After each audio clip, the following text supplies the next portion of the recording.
Well, good morning, Three Creeks. My name is John Scott IV, and I get to be the Connections Pastor here, where our vision is to help people to find and follow God.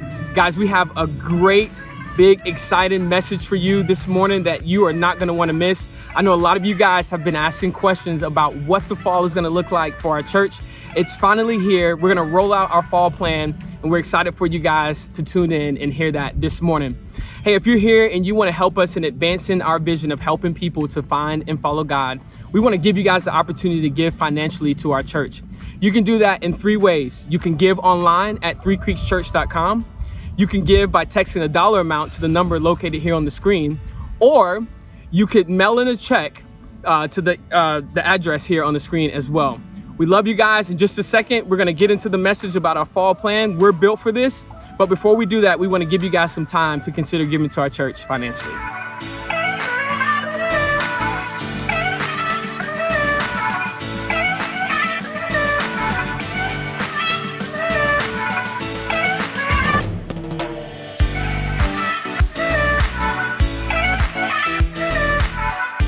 Three Creeks, what's up? My name is Joel. I get to be the pastor here, and welcome back to Three Creeks Online. Tiger Woods wears his Sunday red when it's a big Sunday, and I wear my Sunday blue. Man, when it's a big Sunday, when I'm excited about what God has for me to share with you, I wear blue. If you see me at Three Creeks Central and I'm wearing blue on a Sunday, man, you know that I'm more excited. I'm always excited, but I'm even more excited today. If you're a part of the Three Creeks family, you probably saw that we kind of pushed this message a lot in the last week or so because we want you to hear it. If you know someone that is a part of the Three Creeks family and maybe they're on the lake, maybe they're on vacation, maybe they're a little disengaged, this is the week that we want everybody back in. We share it, text somebody, do whatever it takes to get everybody back on the same page. This is a big Sunday. Let me just kind of start the message by asking you a question. How are you? And I mean that. Like, how are you doing? How would you answer that question?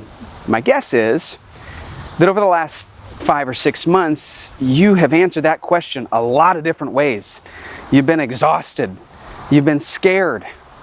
You've been busy somehow. With less to do, we feel like we have more to do than ever. Relieved, thankful for more time with our families. Ticked off, mad, sad, something got canceled. The range of emotions that we have gone through, it's been tumultuous. I had to look up that word just to make sure that it fit. It has been tumultuous, okay? Up, down, around, and around. You might be able to answer that question right now today, but you know that might change tomorrow. It has been a roller coaster. I want to make a statement that I'm pretty confident is true. It's certainly true about me, and I think it's true about you. Man, we are desiring some consistency. We are eager for some rhythms. We want some patterns. We have accepted the fact that things can't be how we want them to be, but we're to the point where we go, man, just tell me how they're going to be, and can they just be that way for a while? And so as your pastor in our church, I'm here to tell you today that yes, we can. I want to establish a new season of rhythms, of some consistency. And I hope that comes as a relief to you. We're going to be here for a little while. One of my favorite things about our church, maybe the healthiest thing about our church, is that our church, we have fully embraced the significance, the importance of community groups. We haven't built this whole thing on one weekly gathering on a Sunday morning. We've really put a lot of our energy and time into something that we call community groups. It's been our bread and butter. It's been the glue that's kind of held us together, that's helped us to grow. And if you're new to church, new to Three Creeks, community groups, really simple. It's a small group of people. We gather in homes. Typically, it's on a weeknight or maybe on a Sunday night. Eat together, pray together, laugh together, do life together, for lack of a better way to put it. But we do it in a smaller group. And we've been doing it since the beginning. We did community groups before we launched a Sunday morning service. It's been the play that we run. Many of you remember this big rock that almost fell off of a off of a bucket onto the floor in the Goshen Lane Elementary gym. Community groups has always been what we do. And so I'm excited to share with you that starting on September 13th, the week of September 13th, we are relaunching community groups at Three Creeks Church. Man, our team has prayed. I've talked to a lot of pastors. I'm very confident in laying out this plan for us that we're going to relaunch our community groups. They're going to look a little different because typically we have, a Sunday morning gathering and then community groups on a night of the week. We're going to kind of swoosh them together. We're going to have one meeting a week for you. You're going to go meet in a small group. You're going to watch church together, and then you're going to have a discussion right then and there afterwards. And while this might at first glance look like option B or C or Z for that matter, in my opinion, I'm just telling you, I think this might be the best, healthiest thing that has ever happened to us and our church. And I was just journaling and I was scribbling out reasons why I believe this could be the best, healthiest thing that's happened. And so I narrowed it down and I've come up with a top 10 list of 10 reasons why this is going to be great for us. Number 1, we need to be together. Man, I went to one of those drive-by birthday party things the other day, where you kind of parade your cards by and honk your horn and sing happy birthday out the window. And we had like a 15-minute window in the parking lot before the drive-by. We were kind of getting in line, and I started to see people from our church, and everybody's like waving through the window like an astronaut, like, hello, people are doing cartwheels in the parking lot. Our kids are getting out of the car going, wait, there's other humans our size? Like, it has been crazy, and we need to be together. And I just felt like that thing was a tease. It just made me want to be with people a little bit more. I was with somebody from our church the other day, a committed person, someone who loves God, loves our church. He looked at me, he said, Joel, I need a regular meeting and I need it more than ever. And I said, man, me too. He was honest. He goes, I'm struggling. It's hard to be consistent without the accountability. And I said, dude, me too. It's hard for me to stay engaged. I'm just saying we need to be together. The writer of Hebrews warned us that there were going to be groups of people that began meeting together and then stopped. And he said, we cannot give up meeting together as some are in the habit of doing, but we got to keep encouraging each other. And I want to live that scripture out. We've got to be together. We've got to figure out a way to do it. Community groups is that way. Number 2, we can handle it. Y'all, we are young. We're a young, nimble church. And we can handle it. We have not been around long enough to be stuck in our ways. And I can't stand churches that are stuck in their ways. Churches that say, this is the way we've always done it, so this is the way we do it. We haven't even been around long enough to say that to begin with. We haven't been around to do anything always. I never want to become that church. I remember right before we planted Three Creeks, I asked a trusted friend of mine, give me one word of advice in the beginning planting stage of a church. And he said to me, Joel, be willing to change and pastor your people so that they too will be willing to change. You and I both know of some churches that aren't willing to change, and you and I both know how well they're reaching people with the gospel. Not well. And so this is another example where we can be young, we can be nimble, we can change so that people can find and follow God. I think we can handle it. I think you can handle it. Number 3, we have limited resources. We are a church plant and we are a young church, and that is not wrong. That is our reality. We don't have a church building. We rent a school. The schools aren't open. We have a smaller staff. We don't have thousands of people to serve in different capacities to pull off Sunday morning.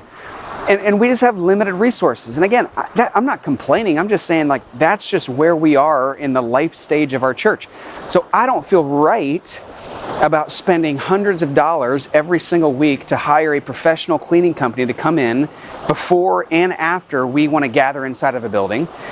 I don't feel right about having 10 to 15 people come in early for hours, stay after church for hours, setting up and tearing down in a mobile setting for not that very many people to show up. And I'm going to tell you more about that in just a second. I don't feel right. Listen, if we tried to pull off, big gathering right now, our small staff would spend all week trying to figure out how to keep you guys 6 feet apart from each other. We wouldn't be doing what we're called to do, leading and loving our church. We're not good at We're not good at social distance plan making. And then somebody would get sick, and then we'd spend a whole week contact tracing, not leading our church. We just have limited resources. It's not bad. It's where we are. If we had a building and a big staff, and maybe you could convince me to try something, but with where we're at, it just doesn't make sense. I, as your pastor, I just want to steward every minute, every dollar, every person the best I can, and having a big gathering right now, it just doesn't seem like that's the best way to use that. Number 4, normal church would not feel normal at all. I have friends that have started gathering. It does not feel normal. They wish that they hadn't started. Maybe not all of them, but a lot of them are telling me, like, just wait. Let me paint the picture of what a normal gathering would look like if, this is all hypothetical, if Goshen Lane was willing to let us come there. You would come, you would pull in the parking lot, you'd get out, you'd wear a mask. We would usher you into the doors there by the shed. You would go inside and sit in a small pod of seats. You wouldn't really get to talk to anybody. No Three Creeks kids, no Three Creeks Central, no coffee. You would either have your toddler and you would be wrestling him or her the whole time, or right next to you would be somebody wrestling their toddler. And you would sing into a mask, it would get all wet, and then you'd go home and feel like you have to wash it. I mean, and then we would usher you out the other doors, and then right back to your car. It's like, I paint that picture and I go, that just is not what I'm going for. And the national average of people that are coming back to church is 20%. 20% of people are coming back. Church doesn't feel normal. And worst of all, it would be really hard for you to invite somebody to church right now. And I've said this from the beginning, and it remains true, that I did not come here to gather the Christians that really want to be in church on Sunday. I came here, we planted this church to reach people that are far from God, people that are unchurched or dechurched who don't know who Jesus is. And right now, for better or worse, it's just not a conducive environment to invite someone to church. It just isn't. And so normal church wouldn't feel normal, and we wouldn't be accomplishing our mission if we did normal church like we used to do right now. Number 5, we want to love our neighbors. Listen, I have a pastor that I follow. I just think every time he says something, I think it's worth listening to. He's not always right, but I always love his perspective. He wrote something the other day. He said, I know pastors that are regathering right now because they love their neighbors, and I know pastors who are suspending regathering because they love their neighbors. I'm going to be gracious, believe the best about pastors, and trust that both of them want to love their neighbors. That is exactly how I feel. I'm not condemning or judging anyone for having a service. I think every pastor has to lead their church how they feel like God wants them to lead their church. I feel like our church, Three Creeks, in Gahanna, near Columbus, in Franklin County, I just feel like our best move right now is to suspend large indoor gatherings.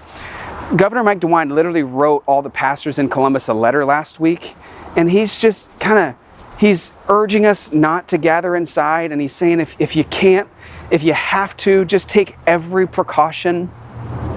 In the letter, he detailed that there was a study done in Japan that the virus is 19 times more likely to spread inside versus outside. That same day, I read an article that said, a bunch of people went to a funeral at a church. They let their guard down, which we would do. If we were together, we would do. 30 people got sick, 5 people got hospitalized.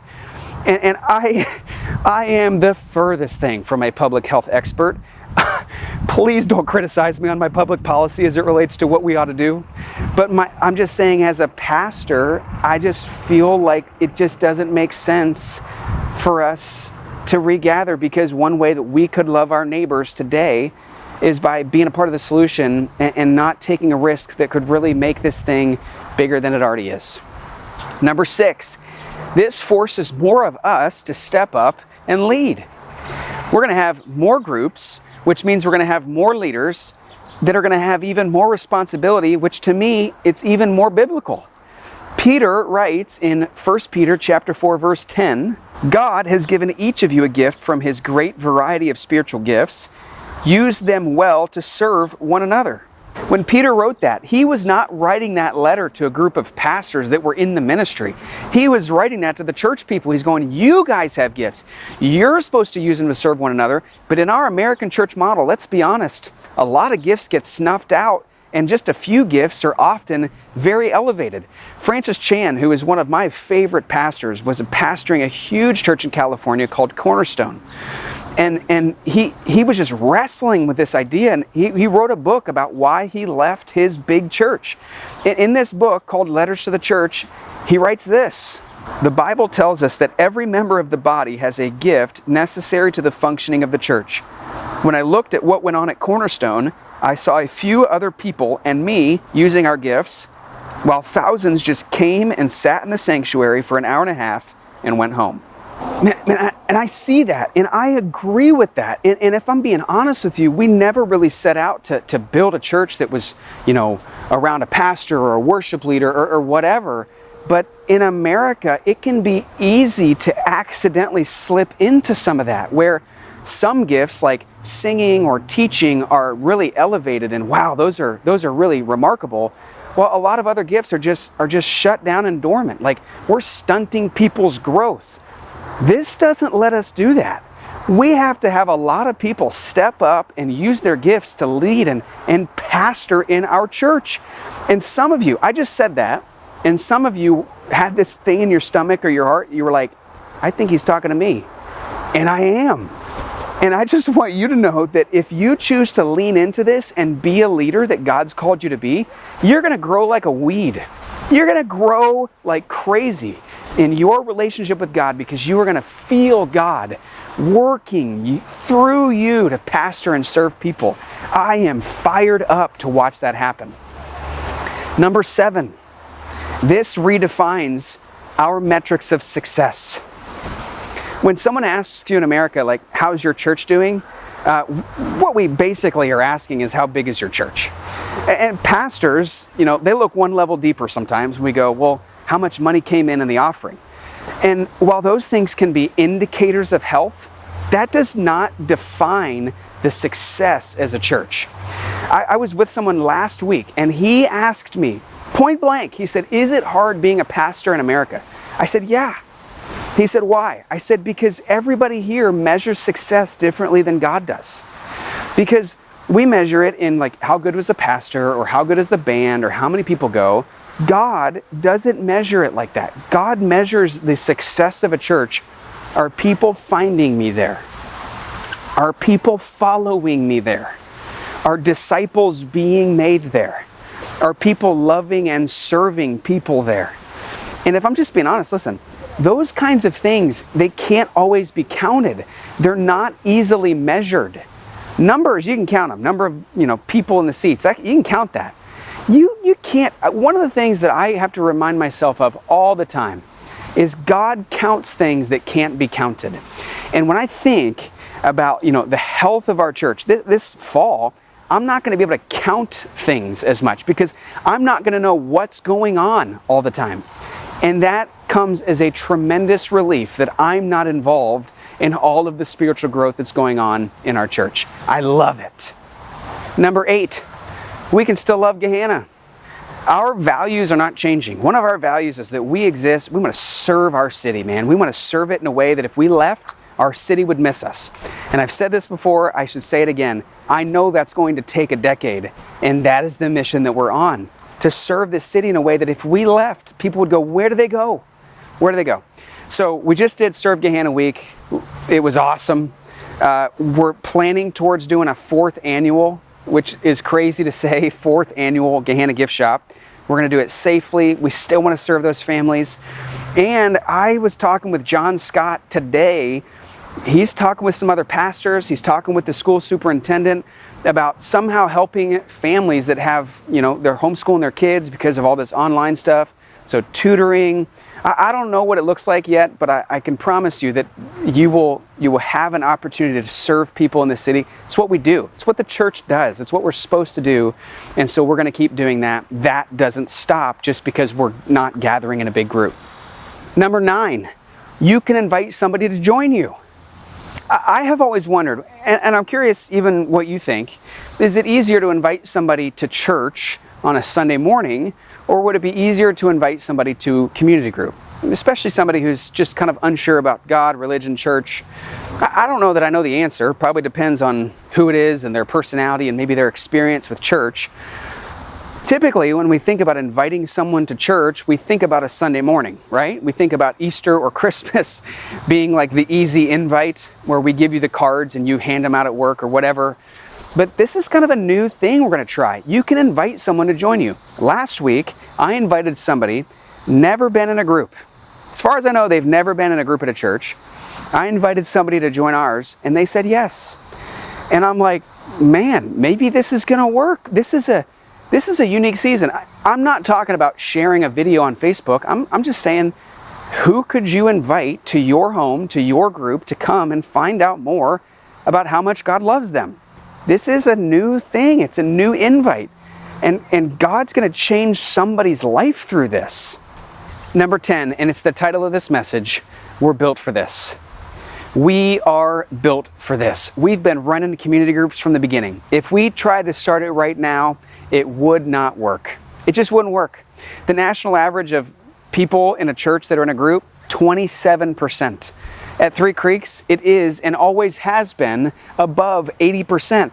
Most of you that are watching, you've been texting your group all summer. It's been a matter of time before we're going to run this play again. Now, there's some people, and you're going, man, I don't even know what a community group is, and I have never been in one. And I'm going to get to you in just a second. But to the people that have been in a group, we're built for this. We are built for this. There's 10 reasons. I've got more. I could share them, but I know that you're tired of listening to me, so I'm going to leave you with 10. But we're doing it, and we're starting them September 13. There's going to be groups that meet on Sunday mornings, Sunday nights, Tuesday nights, Wednesday nights, Thursday nights. Groups that meet on the east side of town, all over the place.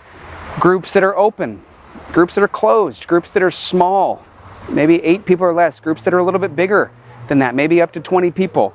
Groups that have Three Creeks kids. We're really doing it. We're going to invest spiritually in kids at these groups more than just babysitting. We're going to have groups that wear masks and groups that don't. Groups that have food, groups that don't. Groups that meet online and groups that meet in person. We just want to give you every opportunity to get into a group because we grow best in groups. Has it ever been more obvious that we grow best in groups? Listen, if you've been in a group, then the action step is simple. We just want you to text your group leader and just say, hey, are we having a group? Did we multiply? When are we meeting? What are we doing? Just text them, get in touch with your group leader. If you are new and if you've never been in a group before, here's the action step. Text community group, one word, to 97,000. Community group, one word, to 97,000. It'll send you a link. You click it. It has all the information about all of our groups. And you got to just find one that works for you. There's so many options. We're going to have Three Creeks kids as a part of our group. You're looking at the interim Three Creeks kids director. And I just want to take this moment once again to shout out Erica Cambitz and just the program that she really built from the ground up. So proud of her. We're in the process of hiring a new kids director. I'm excited about that. But for the time being, you get this guy. So what we want to do is listen, as a dad, I feel like I need my church to come alongside me in spiritually raising my kids. Like, I know that Morgan and I are the primary spiritual leaders for our children, but I need some backup singers, if you know what I mean. Like, I need the church to come in and re-emphasize what I'm trying to teach my kids at home. And so as a dad, I just feel like, man, my kids need something. And so rather than just having every group just find babysitters, what we want to do is we want to, have a mobile army, if you will, sent out 1 or 2 at a time to go to these homes, to volunteer your time, and to spiritually invest in some kids. We've got some more time. We're not asking you to serve on a Sunday morning team, so we've got some more time. And I talk to people too who they want to serve in some way, shape, or form. I'm telling you, this is how you can do it. You do not have to have been on the Three Creeks kids team. I'll accept anyone. Maybe not anyone, but I'll accept a lot of people. If you feel like, hey, once a month, I'll go to a group. The stuff will be there for you. You spend 15 minutes ahead of time preparing. You get there and you could spiritually invest in the lives of our kids. Man, that would be great. And so if you would email me at joel@threecreekschurch.com, I will get you all the information you need. I can tell you more about it. But I'm in the process of forming this army of Three Creeks Kids volunteers that will go out one or two at a time and serve our families in this way. Last thing, groups start in a couple weeks, September 13th. What are we doing between now and then? Well, we're going to keep the conversation going about racism in America. I had a chance to sit down with our Connections pastor, John Scott IV. Here's a clip of our conversation. It'll be available next week here at Three Creeks Church. I, hands down, believe that this is an issue that's near and dear to the heart of God. And so, I believe as we break down, just sectors of the gospel and what the gospel is, I pray that it opens up the eyes of believers to see, this is really an issue, a gospel issue, an issue that's near and dear to the heart of God. And if it's near and dear to his heart, as a follower of him, it has to be near and dear to mine. So I can't afford, whether I'm exhausted, I'm tired of the conversation, this isn't an issue I can sit on the sideline with as a believer. So I hope you'll tune in and watch that whole thing next week. It's so good. And the good news is that the following week, on August 30th, my wife Morgan and John's wife Keandra sit down and have a very similar conversation because we believe as a church that we're supposed to keep that conversation going. Three Creeks, I love you. I hope that the plan is clear. If you've been in a group before, talk to your leader. If you've never been in a group before, text community group, one word, to 97,000. They start in a couple weeks. It's the best, healthiest season our church has ever been in. See you soon. Hey guys, I want to thank you for tuning in with us here this morning. You heard the man. We are built for this as a church. I want to see all of our community groups filled up to capacity. Remember to text community group, all one word, to 97,000. Make sure you get in there, reach out to your community group leaders. It's going to be an amazing fall, and we can't wait to see what God is going to do in and through our church. We love you guys and can't wait to see you back here next Sunday. Take care.